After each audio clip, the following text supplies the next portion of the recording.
Today we're opening up a toolbox.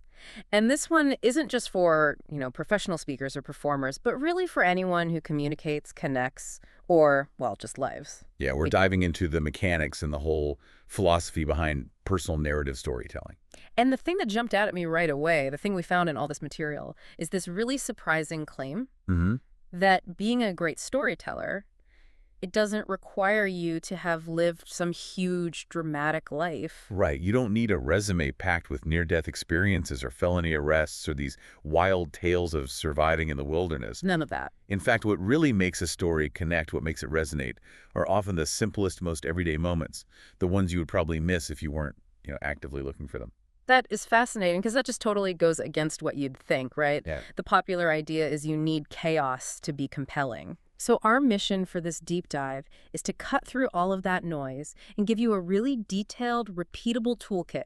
We're talking about true stories told by the people who actually lived them. We're moving beyond fables and folklore here. Right.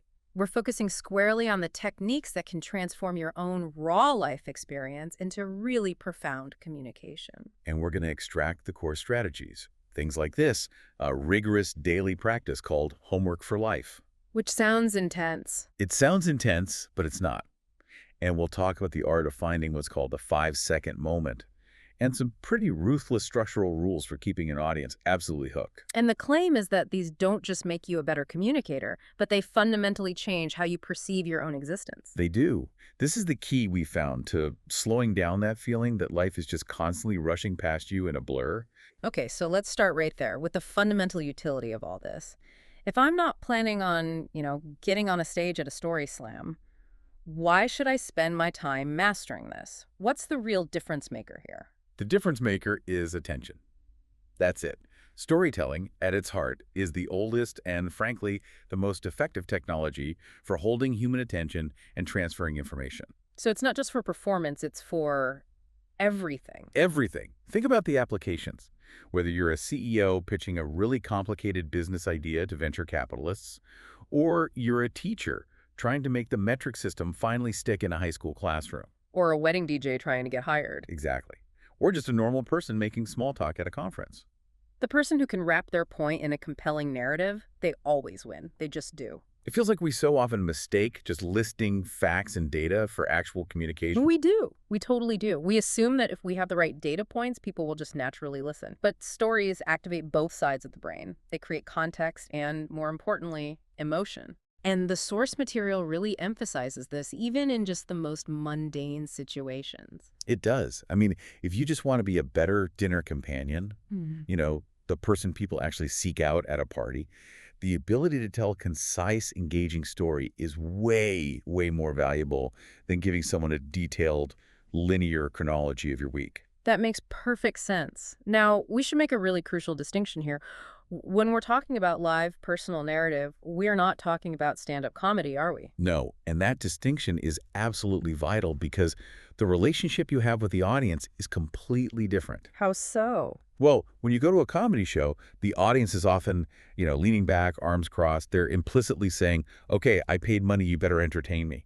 There's an adversarial challenge there. Make me laugh. Make me laugh. They expect to be dazzled. They're the jury, and the comedian is on trial. Right.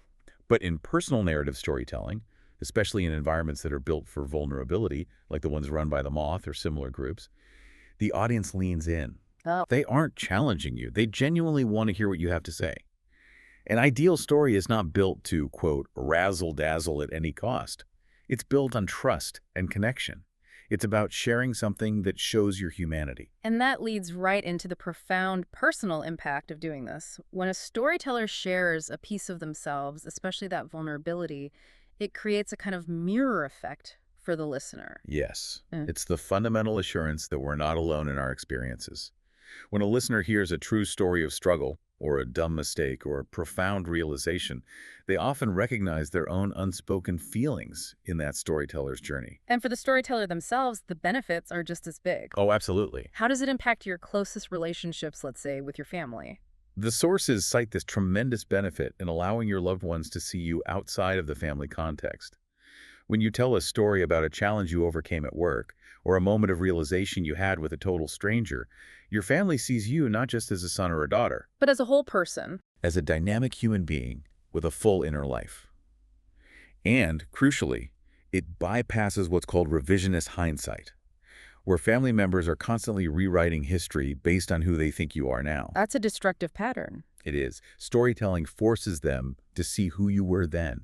It arrests that revisionist process. That is so powerful. And there is some amazing anecdotal evidence in the material suggesting these storytelling workshops can be truly transformative for people's lives, not just their speaking skills. Oh, we heard incredible stories of individuals who were so transformed by finding their voice and their story that they felt comfortable pausing or even quitting therapy. Wow. Now, the source is careful not to endorse that as a universal decision, of course, but it speaks to the depth of the change. We also heard from wives who sent their, closed-off, emotionally distant husbands to these workshops, and the men would return home and start opening up, quote, like never before. So something fundamental is shifting internally for people, and that shift brings us, I think, to the core DNA of a successful personal narrative. Absolutely. The foundational requirement is this: change over time. Now, if you forget everything else we talk about today, remember this. Change over time? A personal story must reflect change. The storyteller has to begin the journey as one version of themselves, and by the end, they must be something new. Does that change have to be, like, monumental, going from a villain to a saint or something? Not at all. It can be infinitesimal. It can be a tiny shift in your perspective, a microscopic increase in understanding, or just a slight rearrangement of your priorities. And it doesn't have to be for the better. Like, It certainly doesn't have to be an improvement. You could start a story as a hopeful person and end it slightly more jaded, but the key is that movement. yeah. Without that narrative movement, without that change, the story just fails to resonate emotionally. Okay, so that makes me wonder, if there is no change, what do we have? You have an anecdote. The sources are really clear with their terminology on this. Stories that lack that internal change are merely anecdotes or romps, drinking stories or vacation stories. Fun but forgettable. Exactly. They might be funny or exciting in the moment, but because they don't leave any lasting mark on the storyteller's soul, they're ultimately forgotten by the audience. That is the ultimate test, isn't it? Will this story be remembered a week from now, or does it just kind of float away? It's the only test that matters. I know we have to pause on this because the rules for these forgettable genres, especially drinking stories, are hilariously specific. Oh, they are laid out with surgical precision. Let's run through them. Okay. Rule 1 for drinking stories. No one will ever care about them as much as you do. They just won't. It's an internal experience that doesn't translate well. Right, rule 2. They never impress the right people. If you're trying to impress someone with a tale of blacking out, you're impressing the wrong person. Fact. Rule 3. If you think you have more than 3 genuinely excellent drinking stories in your entire life, you are factually incorrect. You might have 3. Maximum. Okay. And rule 4. They're seriously compromised if you tell them during the daytime or in a professional setting. Right. The context just drains all their power. And rule 5, the last one. If the moment happened when you were over the age of 40, it's likely to be sad, pathetic, or tragic. Wait, why the hard cutoff at 40? That seems so arbitrary. What's the rationale there? That's a great question, and it really speaks to the underlying philosophy here: relevance and consequence. Why 40? Because by that age, society kind of expects you to have your coping mechanisms a little more dialed in. The consequences of extreme drunkenness shift. From wacky college caper to To a sign of deeper trouble. Exactly. The narrative stakes just change dramatically after 40. So there's an exception, though. The only exception is if you're over 70. If you're over 70, you have earned the right to tell any story you want, and they often become acceptable, rare, and genuinely hilarious because they carry the weight of all that experience. The audience just gives you an automatic pass. That's a surprisingly profound sociological insight wrapped in a silly rule. Okay, now let's move to the poor, suffering vacation stories. Ah, the vacation story, the narrative equivalent of a polite cough. Haha, right. So the rules are pretty straightforward. Rule 1. No one wants to hear about your vacation, period. Rule 2. If someone asks to hear about it, they're just being polite. Refer back to Rule 1. We're just fishing for a chance to tell their own story. Precisely. Yeah. And Rule 3. If a moment happened during the trip that was actually story-worthy, meaning it involved some internal change or realization, then you tell that story. But not the context, right? This is the key. No context. Do not mention the quality of the local cuisine, how charming the hotel was, or the beauty of the landscape. If the story's moment of change happened when a rogue wave hit you, you focus only on the terror and your internal shift in that 5-second moment. Don't bore the audience with the flight details. Or the top as you wait beforehand. The location is just the backdrop for the transformation. That's all it is. So, whether it's a drinking story or a vacation tale, if there's no emotional or psychological movement, you've pretty much wasted the listener's time. You have. And this focus on authenticity and connection brings us to something called the dinner test. The dinner test is all about delivery. The audience wants to feel like they're being told a story, not watching some theatrical performance that's been beaten into perfection. They're in on the illusion. They're participating in a communal illusion. They pretend the story is unprepared, even if the storyteller has practiced it 500 times. The best professional performance looks like improvisation. So what is the test? The dinner test is this. The version of the story you tell on a stage for thousands of people should be essentially the same core story, same arc, same change that you would tell to one person at a dinner table. And I imagine at a dinner table, you're less methodical. You allow for those spontaneous asides or interruptions, things that reflect the organic nature of a real conversation. Exactly. You'd be less rigid, but the essential emotional truth in that arc of change have to be the same. The goal is to live in that space between totally extemporaneous and totally memorized. That's what gives the audience the feeling that they are present for a true, vulnerable revelation. That authenticity is what makes them trust you. Okay, so if change is the essential ingredient, how do we find that moment of transformation? We've established we can't just wait for lightning to strike or get into a high-speed car chase. We have to find it. You hunt for it. You hunt for the 5-second moment. This is the single, isolated, tiny slice of time, literally 5 seconds, maybe less, when the change, the revelation, or the transformation happens inside the storyteller. And this moment is the story's North Star. It is. Everything else serves that North Star. The entire story, whether it's 7 minutes or 45 minutes long, is merely setup. All the dialogue, the action, the descriptions, it is all crafted purely to serve this one specific moment, to bring it to the greatest clarity possible. And anything that doesn't serve that moment Is marginalized, shaded, or just flat out removed. This is where the lies of omission come in. You're not making things up, but you are ruthlessly editing reality to make the story clear and effective. So the core insight here is that when you're dealing with big, unbelievable circumstances, like a near-death experience, the story has to be less about the big event itself. And more about the small, relatable internal change. The external chaos is just the pressure cooker that forces that internal shift to happen. Let's use the most compelling example we have to illustrate this. The charity thief story, where the narrator ends up impersonating a charity worker to steal gas money. On the surface, the story is about desperation and immorality. That's what the anecdote would be about, yes. But the true story is about finding his own humanity. The entire elaborate setup, the flat tire in New Hampshire, the failed attempts to beg for money, finding the crumpled uniform, all of that is just the journey to get him to the widower's red brick porch. He's ready to scam this elderly man. He is, but when the widower starts talking, he doesn't talk about money. He talks about his deceased wife, Lisa, who died of cancer, and the terrible loneliness he feels because his kids haven't visited in 5 years. And the theft, which was seconds away from happening, suddenly becomes secondary. It vanishes.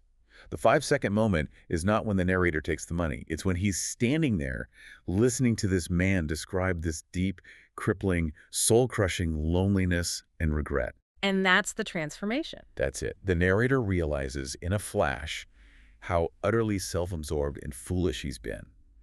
The transformation is the visceral understanding that he knew nothing about real pain, and more profoundly, that he never wanted to know loneliness the way that man did. That realization on that small porch is the core truth. That's why the audience remembers the story. It completely recenters the entire narrative away from the crime and onto compassion. So let's contrast that with This Is Gonna Suck, the car accident story where the narrator dies and is revived. Logically, you'd think the death should be the 5-second moment. It can't be, though, for two main reasons. First, death and revival. That's two singulars, not relatable. Most of the audience can't connect with that experience. And the second reason. And this is the crucial one. The storyteller wasn't conscious during his death and revival. There was no internal awareness, no realization, no moment of change happening while he was unconscious. So the 5-second moment has to happen later when he's fully conscious and processing the trauma. Precisely. The moment of transformation comes later, in the emergency room. The nurses realize his parents won't make it to the hospital before his emergency surgery, so they decide to give him a moment of comfort. And they push his gurney to the doors of the waiting room? They push him to the double doors and hold them open for him. And the audience is expecting, to see his parents rough in. Yeah, but that's not what happens. No, he doesn't see his parents. He sees his friends from his minimum wage job at McDonald's, this motley crew of teenagers in ripped jeans, concert T-shirts, bad piercings. They'd filled the waiting room. Wow. And they wave. They give these inappropriate thumbs-up signals. The boys are yelling terrible jokes to make him laugh, and the girls start chanting his name as he's rolled away to surgery. So that's the moment. This is the moment. The realization floods him. He had family after all. The family he'd rejected, the family that wasn't blood, was the family that showed up when it mattered. The audience cries at the opening of those double doors, not at the car crash. That's the transformation. And this applies universally, doesn't it? Even to huge movies. They have to serve the small human moment, not just the spectacle. Let's look at Jurassic Park. Jurassic Park is a perfect case study. Structurally, it's a survival thriller, right? But emotionally, it's about Dr. Alan Grant, the paleontologist, learning to love children, which he hated at the start of the film. So the dinosaurs are just the plot device. They're just the plot device forcing him into a parental role.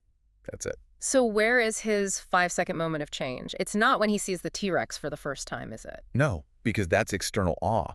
His internal transformation happens after the chaos when he and the two kids are perched high up in a tree, resting for the night. The crisis is momentarily over. Right. He's holding them, and he feels this sharp object pinching him in his pocket. It's his prized raptor claw. Yes, the same artifact he used earlier in the film to deliberately scare a kid who annoyed him. It's a symbol of his isolation, his preference for the ancient over the living. And in that moment, As he's resting, holding Lex and Tim in his arms, he realizes the claw is irrelevant. He stops clutching it, and he just lets it fall silently to the ground below. He literally drops his past identity. that action letting go of the claw and choosing to hold the children is his 5-second moment. The movie is still going, technically, but his emotional story arc has just concluded. That's what makes that scene unforgettable. It's similar with Raiders of the Lost Ark. It's not just about finding a treasure. It's about Indiana Jones finding faith. He starts as the ultimate skeptic. Absolutely. An archaeologist, a man of science, he dismisses the power of God as being like lightning or fire. He says things like, it's folklore. The whole adventure, chasing the Ark of the Covenant, pushes him towards an acceptance of the supernatural. And his 5-second moment happens right when the Ark is opened. Yes, and he's confronted with this immense, terrifying power it unleashes. He tells Marion to close her eyes, but the key is that he closes his own. That action is the physical representation of his internal shift. It signifies recognition, submission, and acceptance of a power he had previously dismissed. He found faith in the face of this impossible, inexplicable divine force. That's the real story, not the melting faces. So the fundamental rule across all these examples is that if the storyteller wasn't consciously aware of the transformation, if it wasn't experiential, it doesn't count as the 5-second moment. You cannot build a story around something you slept through. You have to consciously dig and search and sometimes fight for that tiny, crucial moment when your heart moved. There was that story about the storyteller who took 5 years to figure out a story about being falsely arrested. 5 years, because the injustice alone was just a compelling anecdote. But he couldn't find the story until he found the moment of change. You know, what was it? It was tiny and deeply embarrassing. He was standing alone in a mop sink in a darkened closet at the police station, desperate enough to call out to a God he didn't believe in, and somehow receiving this immediate sense of peace. That private moment of finding unexpected faith within the chaos of injustice, that was the true narrative engine. The whole trial just became the mechanism to get him to that mop closet. The insight here is so clear. Our lives aren't defined by these grand dramatic arcs, but by tiny, isolated shifts in perception. But if big external events are rare, we need a daily, rigorous system to find story-worthy content. How do we keep the well full? We implement Homework for Life. This is the practical mechanism that ensures you have a totally endless supply of story ideas that don't rely on, unlawful imprisonment or sharing a bedroom with a goat. Haha, right. It's about developing the muscle of observation. Exactly. So walk us through the process. What does Homework for Life actually entail day to day? It's remarkably simple, which is actually why a lot of people fail to commit to it. Every single day, You take just a few minutes, maybe before bed or on your commute, to reflect on the day you just lived, And you find the single most story-worthy moment. even if it feels totally mundane. Then you write down a snippet, And a snippet is? a sentence or two. Hmm. It's just enough detail to capture the essence of the moment so you can clearly recall it later. The constraint is vital. If you try to write a full journal entry every day, you will burn out immediately. We're just collecting the emotional dander in the wind. You are. You're just holding on to it. And the cumulative effect of this daily reflection is what's called the storytelling lens. And it gets sharper over time. Oh, yeah. You stop seeing your days as these long stretches of indistinguishable activities, and you start seeing these moments of real meaning, connection, joy, heartbreak, or self-discovery that were totally invisible before. You realize your life is suddenly filled with profound content. The stories are literally everywhere. And beyond just generating content, what are the unexpected benefits of this practice? There are three huge ones. The first is seeing patterns. When you catalog these daily snippets, often in a spreadsheet, you can identify recurring behavioral patterns you weren't conscious of. Like the storyteller who thought he and his wife never fought. Exactly. He thought they were disgustingly perfect. They never raised their voices, never apologized. But the spreadsheet told a different story. What did it show? By reviewing months of notes, he realized he does fight with his wife, not with words, but through silent, furious chore completion. The notes kept mentioning loud, grudging actions. Him angrily banging an air conditioner into a window frame. Or pushing the lawnmower furiously across the yard, spraying grass clippings everywhere with vengeance. He had sublimated his anger into these aggressive, loud chores, and that realization that their fights were about silent, furious, passive aggression became a very revealing and funny story about their marriage. That is a massive insight into your own character, delivered by a simple list. Okay, what's the second benefit? The slowing down of time. We all say it right. Time flies, or my 20s went by in a flash. That feeling happens because our brains discard information it deems repetitive or uncritical. But as you recognize, record, and reflect on an important singular moment every single day, you are creating timestamps. You're telling your brain, this moment matters. Like capturing the moment of holding his daughter in the living room. Exactly. Recognizing the weight of that action, feeling his muscles tire, and realizing he was the last person who would ever hold her like a little girl before she grew too heavy, and then writing it down. By doing that, he captures the significance. He keeps that 5-second moment forever, and it counters the feeling that life is just a blur. And the third benefit? Increased self-worth. By consistently identifying important, significant moments in your daily existence, people who do this practice report feeling like a critical cog in the gears of the universe. Whoa. They sense the gravity of their own existence. The realization sets in, there are no more throwaway days. Every day contains something meaningful, provided you actually look for it. So Homework for Life catches the moment as it happens. But what if the well feels dry, or we need to resurrect lost memories? That's the job of something called crash and burn. Crash and burn is basically stream of consciousness writing. Some people call it dreaming on the end of your pen. It's an excavation technique designed to generate new ideas and resurrect old forgotten memories by mimicking the free associative thought patterns of dreaming. It bypasses your conscious editor. And to make this intense, messy process work, you have to adhere to 3 absolute rules. Rule number 1, and this is the hardest, do not get attached to any one idea. You have to allow unexpected ideas to crash into and immediately overrun your current thoughts. So even if you think you just stumbled on a brilliant line, You must release it instantly when a new, seemingly unrelated memory appears. The most valuable ideas are unearthed precisely at the intersection where 2 random thoughts collide. You're hunting for that collision. okay, what's rule 2? Do not judge any thought or idea. Everything has to land on the page. Right. Ridiculous, embarrassing, humiliating, nonsensical does not matter. Worrying about being good or using proper grammar acts like a brake. You just have to spill. And the physical mechanic. Rule number 3. The pen cannot stop moving. Continuous writing, preferably with a physical pen, forces that free associative pattern. The moment the pen stops, your logical, critical brain jumps in and just kills the process. It has to be relentless. The best example of this collision effect is the narrator's experience walking his old dog, Kaylee, in the rain. That is a perfect illustration. He's out in the street, half-dressed, just observing the absurdity and the quiet dignity of his aging dog. That's the spark.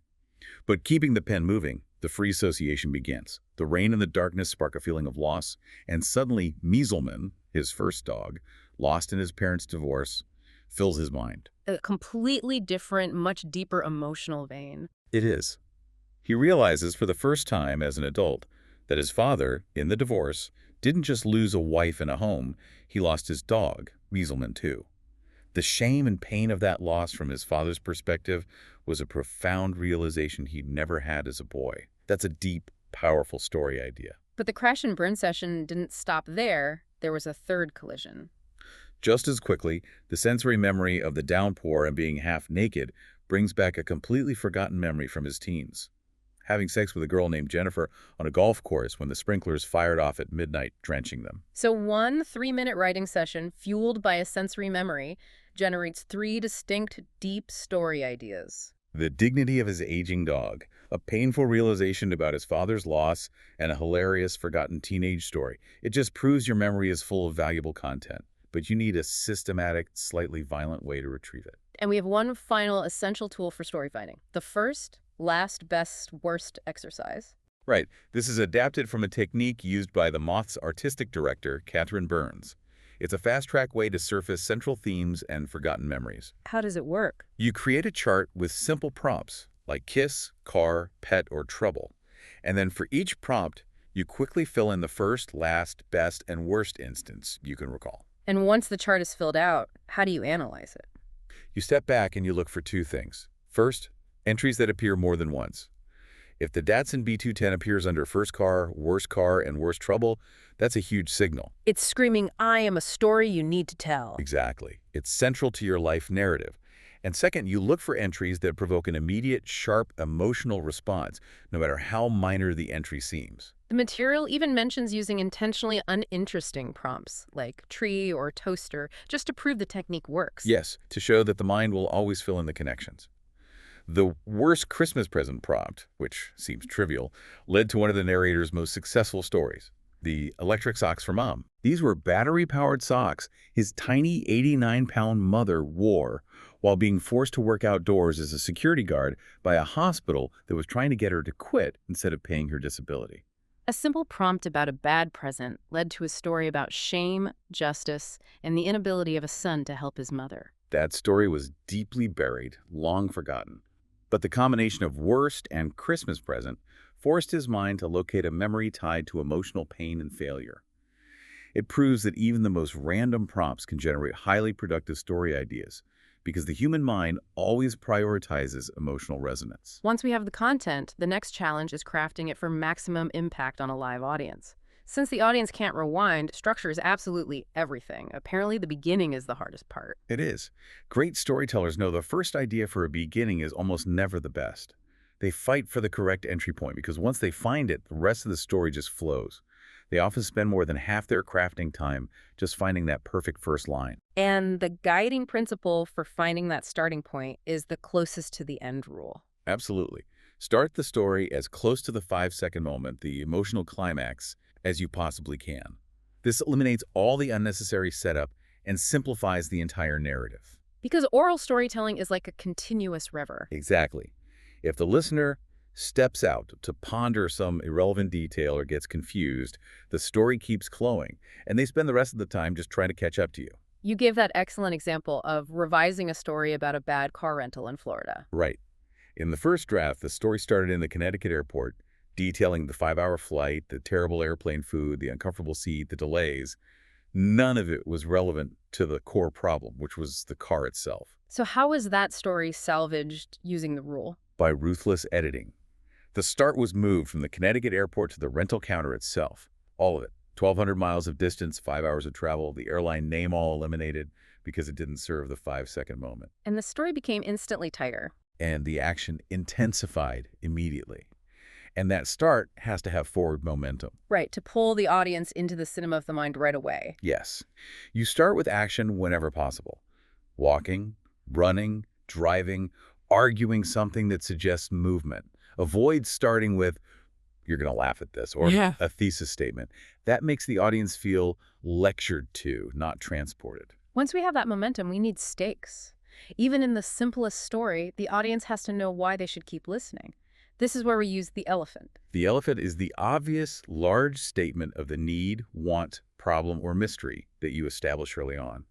It tells the audience where the story is headed and gives them a reason to listen in a world full of distractions. Stakes are the Nazis and the snakes of Raiders of the Lost Ark. Without them, the action is just noise. How does this apply to, say, a story about struggling to quit coffee? The stakes aren't life or death. No, but the elephant might be the emotional peril of failure. The elephant isn't, will I get arrested? It's, if I don't quit coffee, I will never finish my book, and therefore I will never become the person I need to be, disappointing my family and myself. The stakes are internal and existential. And a master move is to change the elephant's color halfway through the story. This is how you signal that the story is deeper than the audience realized without losing their trust. You present one elephant, early like, in the charity thief story. The initial elephant is physical. How will Matt escape New Hampshire with a flat tire and no money? But then when he's on the widower's porch, the elephant changes color. Exactly. We reveal that the real elephant was always emotional. Will Matt realize his own self-absorption and find his compassion before he commits an irreversible, despicable act? The audience was on the same narrative path all along, but they didn't realize it was leading to a profound emotional destination. You trick them by changing the color of the problem, not the route. That's it. Okay, to maintain that tension, we use techniques like backpacks, breadcrumbs, and hourglasses. Let's start with the backpack. A backpack is loading the audience up with the storyteller's hopes, fears, and plans before a crucial event. In the charity thief story, the narrator details his elaborate, desperate plan for begging for gas. He rehearses exactly what he'll say, how he'll offer his license as collateral. Why is detailing the plan so important? Because when he walks into the gas station and the attendant instantly and coldly refuses him, the audience feels the exact same shock, humiliation, and frustration that he felt. They're carrying his hopes in their backpack, and they feel the sudden weight of the failure. It creates empathy through shared frustration. Next, breadcrumbs. These hint at what's coming, but don't give it away. The crumpled McDonald's uniform on the backseat of the car is the perfect breadcrumb. The audience sees it, but they can't possibly guess he's going to use it to impersonate a charity worker. Yeah. It creates curiosity and wonder. And then, when anticipation is at its peak, we deploy the hourglass. This is where we deliberately slow down time. The hourglass is the dramatic pause. It forces the audience to wait for the reveal. In the charity thief story, when the narrator finally knocks on the widower's blue door, the story grinds to a halt. We know he's wearing the uniform, but he adds unnecessary, repetitive detail. Blue shirt, blue pants, blue tie, gold name badge. You mentioned the word blue is repeated 3 times. Why the repetition? What's the cognitive effect on the audience? Well, the repetition forces the audience to stop consuming the story linearly and focus intently on the scene. They know the lie is coming, but the delay caused by that detailed description maximizes the suspense. You're forcing them to wait for the confession. It's a form of narrative torture that heightens the payoff. Brutal but effective. Now let's look at a technique that handles movement between scenes. The but and therefore principle. This principle is fundamental to making a story feel dynamic. You have to avoid connecting scenes or sentences with and. And just implies linearity and monotony. And then we went here, and then we saw this. The boring vacation itinerary. We want causation or contrast, not just a list. Exactly. You want to use conjunctions that imply contrast, but except or causation, therefore, so as a result. Give us a simple example of how that transforms a scene. Okay, an anecdote. I ran upstairs to get my coat, and I saw a spider, and I screamed, and I forgot my coat. It's dull. It's just a sequence. Right. Now, using the principle, I ran upstairs to get my coat, but as soon as I entered the hall, I realized I wasn't alone. I saw a spider on the wall, therefore I froze and I screamed. As a result, I completely forgot about the coat and ran back down. That makes the second version feel like it's constantly climbing and falling onto a new possibility with every single sentence. The story feels like it's going somewhere new and deeper. Every sentence is essential. It infuses movement and depth into the whole narrative. Now let's talk about humor. It's expected in performance, but you noted it doesn't actually raise the stakes. Correct. Humor maintains engagement through the necessary, less compelling parts, the setup, the transitions. But if a story's all funny, it's operating on a single emotional plane, and it's ultimately forgettable. The memorable stories are the ones that move you emotionally. So humor must be placed strategically. We have 3 rules here. First, start with a laugh. This puts the audience at ease. It signals that the storyteller survived whatever horror is coming. In the car accident story, the opening joke gets a laugh and signals, "Don't worry, I'm okay now." Second, laugh before you cry. The contrast heightens the pain. Describing the tiny Datsun B210 as a car about the size of a box of Pop-Tarts gets a quick laugh right before the collision, making the violence hurt exponentially more because the audience was just relaxed. And the third strategy. Take a breath. Humor releases tension after a dramatic scene. After the car accident, when the narrator is bleeding out, a bystander says, "Dude, you're fucked." The narrator follows up with a laugh by calling it the most accurate medical assessment I will receive that day. It lets the audience exhale before the next wave of pain hits. Humor, like any emotional response, is based on surprise. And we can achieve this mechanically with two tactics: milk cans and a baseball, and babies and blenders. Milk cans in a baseball is the classic setup punchline. You build anticipation, the milk cans, and you save the most unexpected or funny word, the baseball, for last. You stack that anticipation high. Like the story about the roommate and the indoor pet goat. Exactly. The word goat is the unexpected element that brings it all crashing down into a laugh. The advice is to use specific words. Instead of car, say Datsun B210, and linguistically, words with the K sound like Pop-Tart, pickle, kick, are just naturally funnier. The second mechanism, babies and blenders, is humor through juxtaposition. You just push two things together that rarely or never go together. For example, describing a sweet, angelic 3-year-old boy in painstaking detail and then suddenly calling him a little asshole when he refuses to eat his peas. The collision generates the surprise. Or referring to your own grandmother as a sadist. Grandmother and sadist are rarely seen in the same sentence, so it works. The key takeaway with humor is that it's optional, but heart, change, and vulnerability are non-negotiable. If the craft is strong, the delivery has to ensure the cinematic goal is met. The whole purpose of performance is to create a cinema of the mind for the listeners. Making them forget where they are. And the most important rule for this is deceptively simple. Always provide a physical location for every single moment of your story. Every single moment. Everyone. If the audience knows where you are, the movie is running in their minds. If you fail to provide a location, the film stops, and they revert to just staring at you, the speaker, in the present moment. Yeah. It becomes a lecture. That distinction is incredibly powerful. You use the contrast between two ways of describing a grandmother to illustrate that. Right. If I say, my grandmother was a crooked old lady who wore dark colors and served food that stewed for days, the audience sees nothing. She's floating in conceptual space. It's abstract. But if I start by saying, I'm standing at the edge of my grandmother's sprawling, unforgiving garden, watching her relentlessly pull weeds from the dirt, the movie starts immediately. A director would know where to point the camera. The audience is instantly transported. And this rule applies even when you're delivering inactive backstory, family history, personal struggle from long ago. You have to anchor that information to a specific present scene. In the charity thief story, he needs to explain his terrible financial situation. He anchors it by stating, I'm parked in the lot of a Citgo gas station in New Hampshire, sitting behind the wheel of my car, hands still gripping the steering wheel. So even as his thoughts are racing, the audience can still picture him there. The movie keeps rolling, even though the action is just internal thought. Another key area for performance is managing vulnerability, especially when handling tough or potentially controversial topics. Sharing painful truths, immoral acts, despicable decisions, it's essential. It establishes trust and shows the audience your authenticity. But you have to be extremely careful with your words, especially now, because out of context, quotes can be deliberately manipulated. The sources reference that shocking case of the 37-page packet. Yes. The narrator faced an anonymous attack where a 37-page packet was distributed to 300 school families demanding his termination.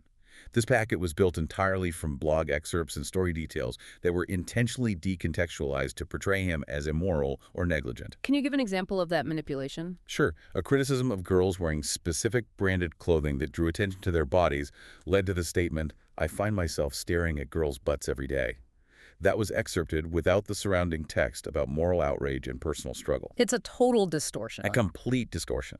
The lesson is, if you choose vulnerability, your words matter immensely, and they will be used to judge you, sometimes unfairly. That heightened scrutiny leads to the practical advice on profanity and vulgarity. The professional advice is to just avoid them where you can. Profanity is often lazy storytelling. You can almost always replace a swear word with the better, more original word. Plus, avoiding it maintains mass appeal and ensures organizations like The Moth or corporate groups can hire you.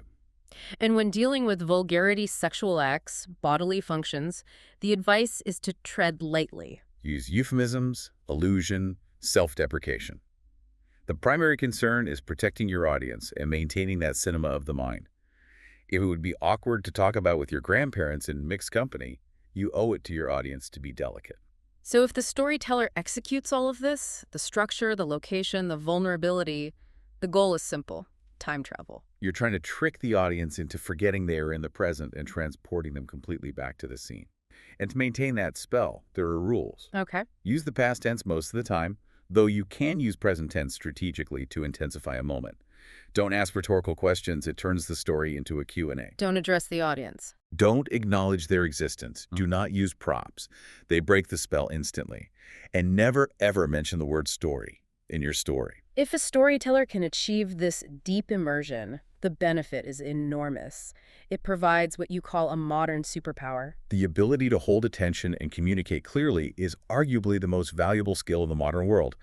We live in an age of fragmented communication. The source recounts that telling conversation with the CEO of an engineering firm in Brazil. He told the narrator he would rather hire poorly trained engineers who can speak well than highly skilled engineers who cannot. That seems so counterintuitive for an engineering firm. Why? Because, and I'm quoting, I can teach a bad engineer to be a good engineer, but I have no idea how to turn a person who can't write or speak well into someone who can. The ability to sell your ideas, to convey complex information clearly, to hold attention, that's a competitive advantage in every single field. When you're entertaining, people learn better. Storytelling is the most effective hook for teaching and for establishing that essential trust and vulnerability you need for influence. This has been such a comprehensive look at storytelling as a core life skill. Let's recap the main strategies we've extracted today.